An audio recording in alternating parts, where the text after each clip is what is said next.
I'm sure they'll go back and watch film and break down the struggles and such, but in the moment, they just move on. They just stay in the present moment and go on to the next thing, work the next play, keep talking to each other, and just move on. I mean, that's what I'm watching.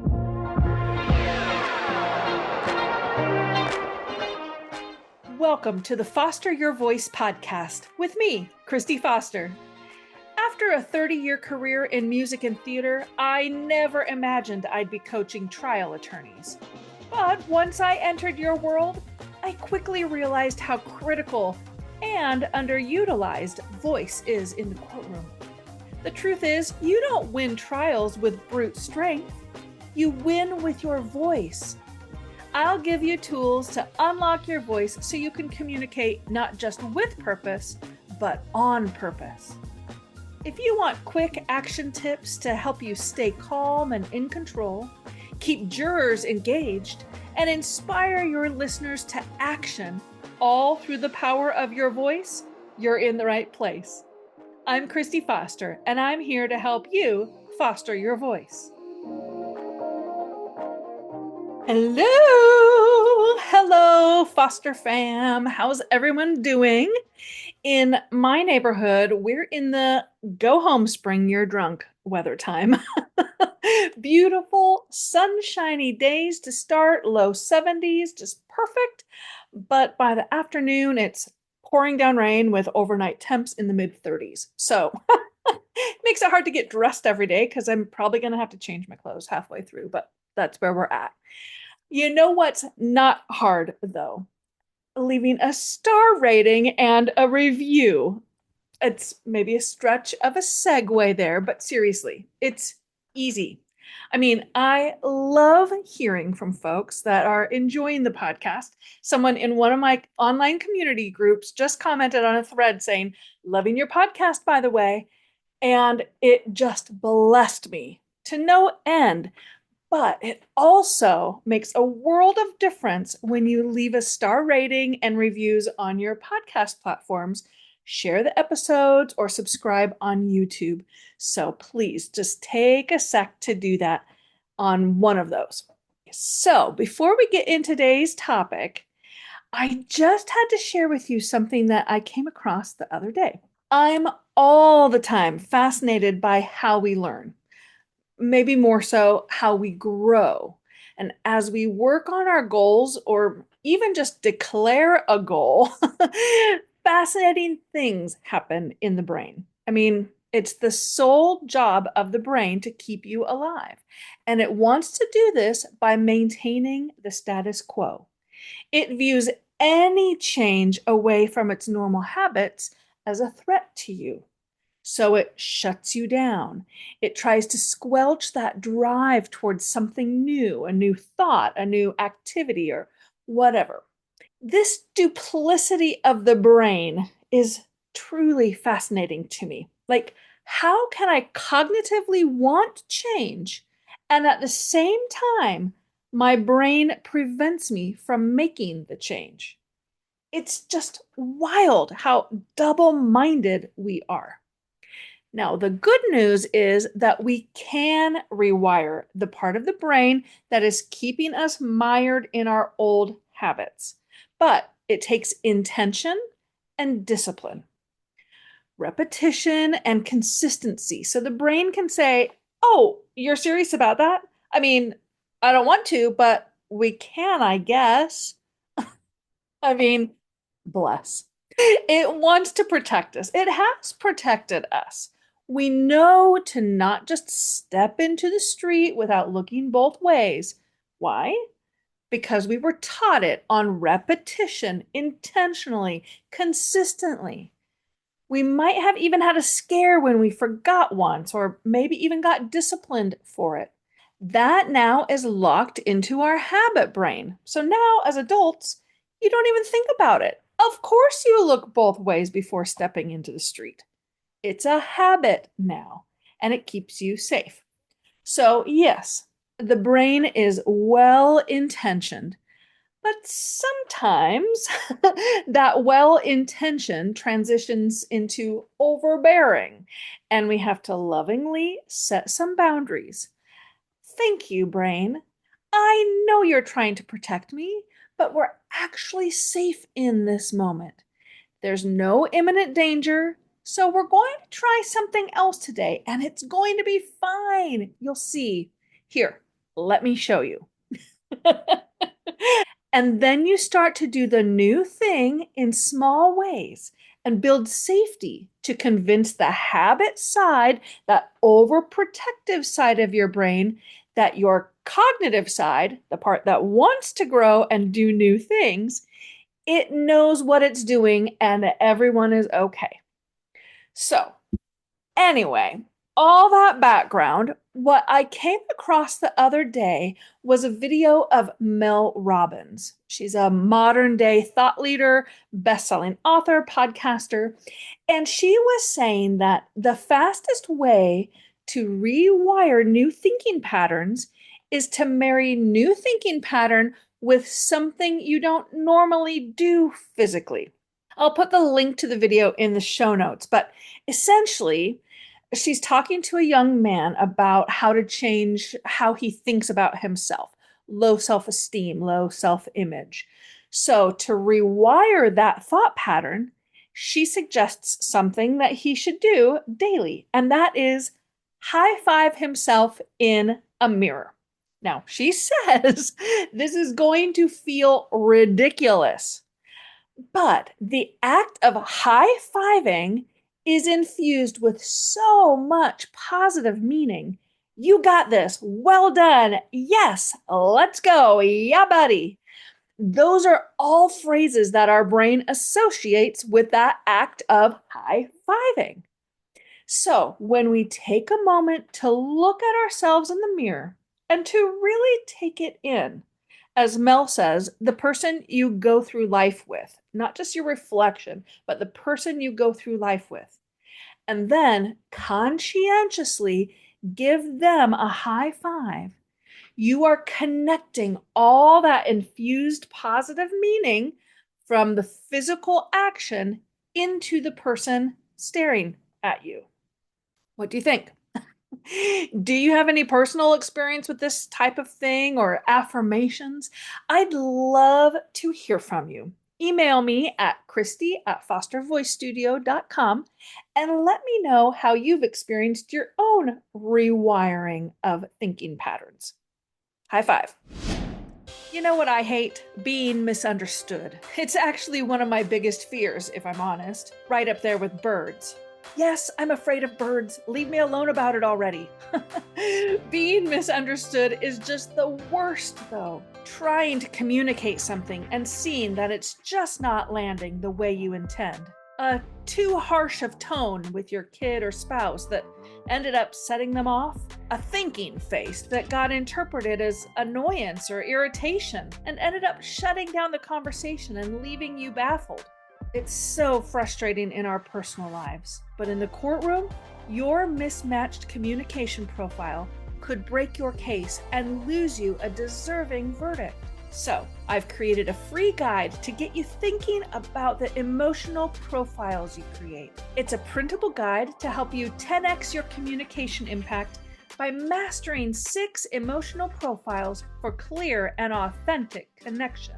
I break down the 6 core emotions: happy, sad, love, pride, anger, and fear by giving you face, body, and breathing cues. Plus, I show you exactly which point on a 1 to 10 scale you should be with your pitch, pace, melody, volume, and tone in order to authentically capture the center of that core emotion. The link to get your free guide is in the show notes or by simply going to my website, fostervoicestudio.com. Don't wait to clear up your part of miscommunication and misunderstandings. Get your free download today. If you've been listening to the podcast, you'll know that I've been using a lot of sports metaphors and analogies, and it's a little weird. I did not grow up in sports. We were a music and youth group family. There's lots of kids now that do both, but when I was growing up, there wasn't a lot of crossover. You were either a creative or you were an athlete. I don't remember a lot of my peers doing both or developing both. Anyway, that said, I'm kind of coming into sports late in life. And let's be clear, I'm not playing sports. I mean, I like to work out and I'm working on it, but I'm not joining a rec center pickup game or taking up pickleball anytime soon. No. Now, as I shared a few episodes ago, I've been a 20-year road cycling fan, and I go all in on the NFL in the fall, and I did a deep dive into the Summer Olympics. Those were some wild sports. Did anybody else get into like speed bouldering, rugby sevens, or did you watch the kayak slalom? I mean, it was crazy intense. This year, I watched the football combine for the first time, and that's for you non-sports people. That's where all the hopeful college recruits do a series of workouts and tests and interviews with NFL scouts and coaches.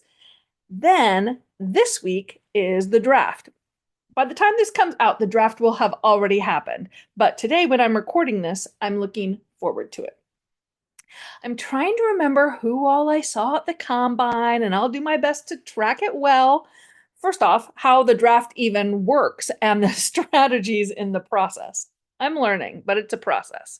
I also got into March Madness for the first time. Now, this is going someplace, so just hang with me. I got into March Madness for the first time, and I didn't officially join I mean, I don't even know what it's called, like a pool, I guess. I just did my own unofficial ballot, and well, it got busted right away, but it was still so fun to watch.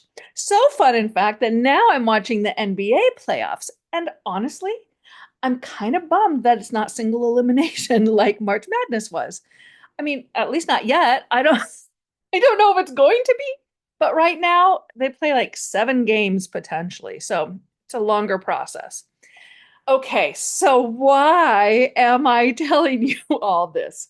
Well, it's because I am utterly fascinated by something that I'm seeing pretty much across the board with all these athletes. The mindset and the grit of these athletes. I mean, I am totally inspired by them and drawn to them. But above all that, I think they have some really healthy perspectives around failing that I'm wildly curious about. Like in my deep inner being curious. I want to try to glean a little of that. I'm just by osmosis, maybe. As I'm watching, let's say, basketball, the whole game is made up of what I would think of as failures: missing a basket, making a bad pass, accidentally touching the ball before it goes out of bounds so the other team gets it, letting the shot clock run out, dribbling on your own foot and losing the ball, or this one kills me: when a teammate has just turned themselves inside out to get the ball within scoring and they pass to somebody who has a better angle and they do, I don't know, like maybe a layup, but then they miss and the other team gets the rebound. Like all that hard work for nothing. And your teammate totally let you down. Those are all things that I would think of as failures. Now, I'm sure they'll go back and watch film and break down the struggles and such, but in the moment, they just move on. What? They just stay in the present moment and go on to the next thing, work the next play, keep talking to each other, and just move on. I mean, that's what I'm watching. Yeah, the scoring, the rivalries, yay, go team. All that's fun, but I am utterly gobsmacked by the masterful way these athletes know how to fail on their way to winning. Now, here's the truth. I've never really embraced failure. And I think it's prevented, I know it's prevented some moments of growth for me. I mean, I suppose most folks don't love to fail, but for me, I often wouldn't even try things if I wasn't sure I could do it right away, you know? There was one time in my voice lessons at college where my voice teacher was trying to, I don't know, free up my vibrato, open up my tone, or something like that. And he was convinced that I needed to just have fun with it. So he just kept on kind of writing me about it. Have fun, let go, have fun. What do you do to have fun? And just egging me on to the point where I got right in his face and I shouted, I get it right. And I stormed out of his office. Now, of course, I had to cool off and then go back and apologize for being disrespectful and raising my voice at him. But it was a really informative moment for me that I've carried throughout the years. I take delight in getting something right, which I think we all do. But for me, that drive to get it right has prevented me from taking some risks or trying things that might have really been rewarding if I'd been willing to fail along the way. Now, needless to say, I was floored when I learned that there is an actual course at Duke University called Learning to Fail. It's an undergrad course in their Information Science and Studies program for entrepreneurship. Now, here's the course description. Most people spend their lives afraid of failing. Yet many of the world's most successful people failed numerous times in their paths toward success. The underlying question of this class is if failing is as antithetical to learning as we're taught to believe. To explore this question, we will test ways of using failure as a strategy for learning. We will experiment with failure to learn how it can make us better as we develop our skills as innovators, specifically focusing on the earliest stage of creativity, ideation. We will use failure through experimentation as a technique for problem definition and needs recovery, which in turn will help us validate the quality of our ideas.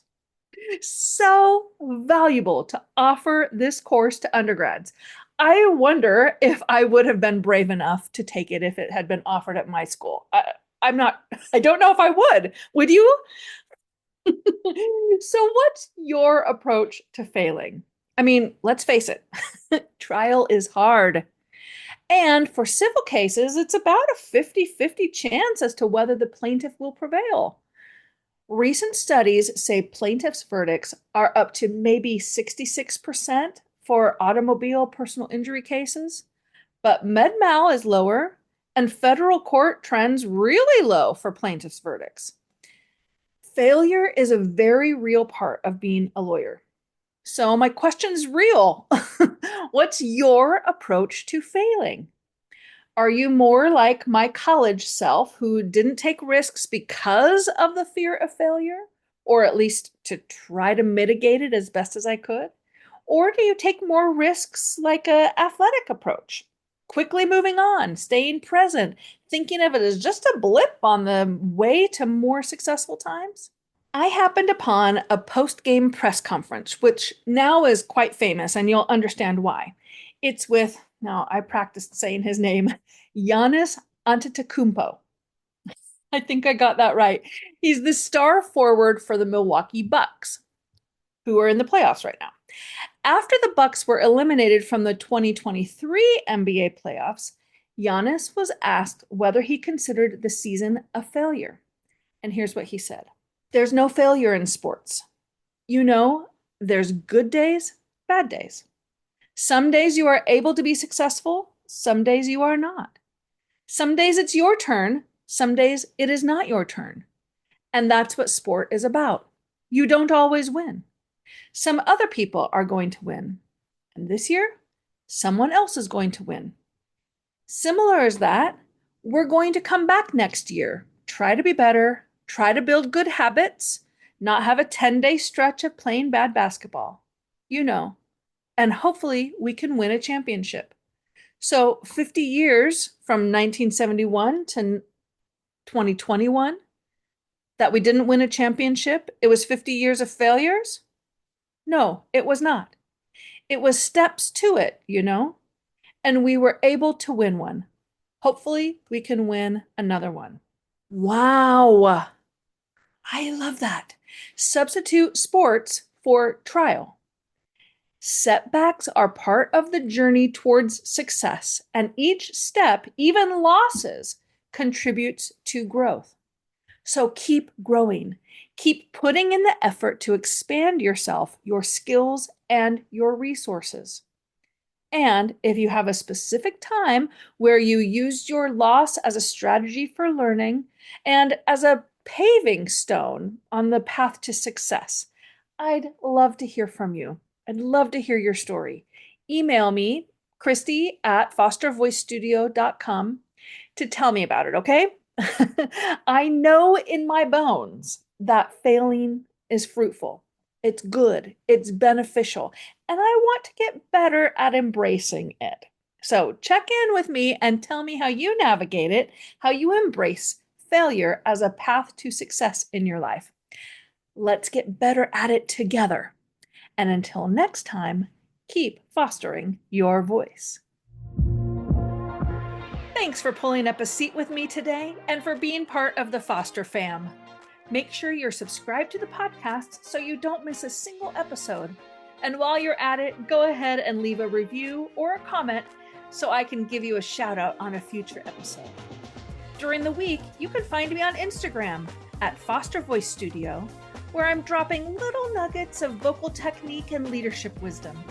You can also join my mailing list by visiting fostervoicestudio.com or by clicking the link in the show notes. I'll send a weekly vocal tip every Tuesday directly to your inbox. Until then, keep fostering your voice.